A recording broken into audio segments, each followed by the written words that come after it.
Have you ever gone out to your garden only to discover that your prized plants are now devoid of flowers or have been nibbled down completely to the ground by deer? I'm Sarah Raudio, horticulture educator at Michigan State University Extension, and today we'll be sharing some smart gardening techniques to help you learn how to deter deer from your garden. Gardeners have been plagued by deer damage for generations, but why are we seeing more damage than ever to our home landscapes? Woodlands, wetlands, and meadows are still present in Michigan, but we're increasing space we occupy with new roads, shopping areas, and homes. As natural habitat for deer is lost, deer begin to spend more time in areas populated by humans. Since deer are very adaptable, they may be just as happy foraging in your yard as they would be in a natural area. In fact, they may actually prefer what you have planted in your garden over their natural diet.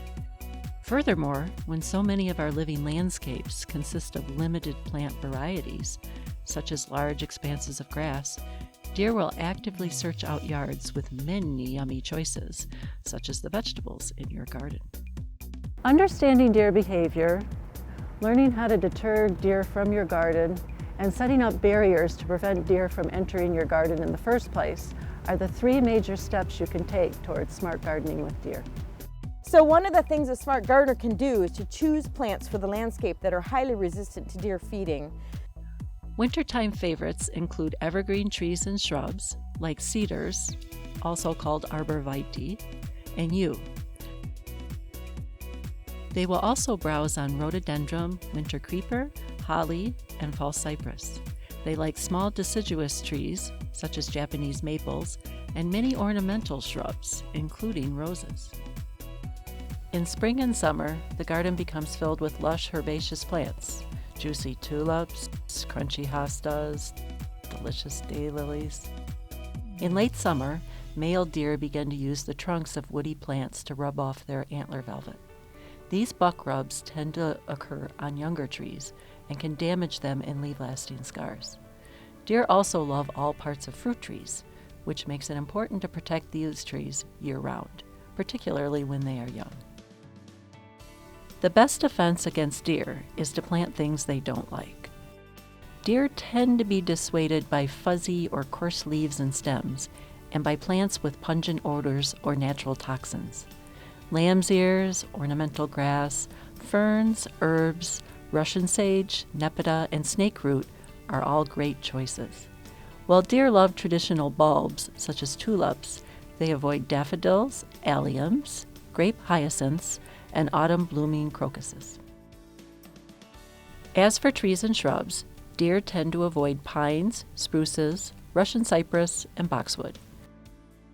In spring and summer, good choices are forsythia, weigela, spirea, and ninebark.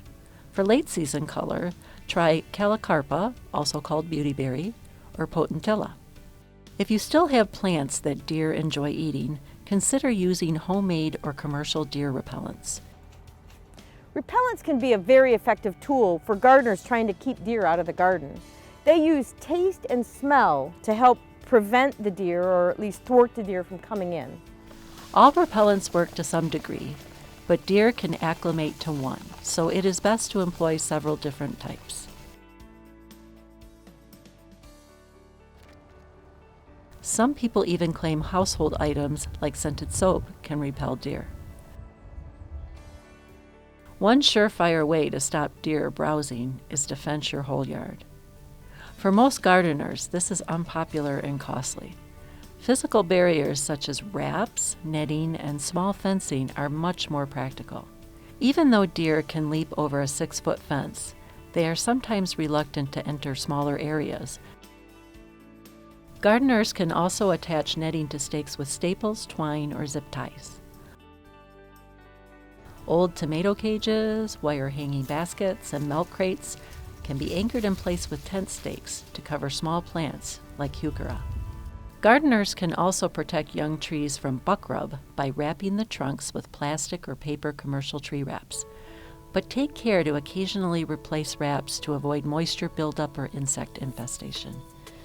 During the growing season, deer are frustrated if they have to stick their nose or hooves through something they cannot see. So running fishing line through a perennial garden by attaching it to the perennials themselves or to stakes creates a web of confusion. Hey, I know it can be frustrating dealing with deer in your garden, but just follow these 3 tips.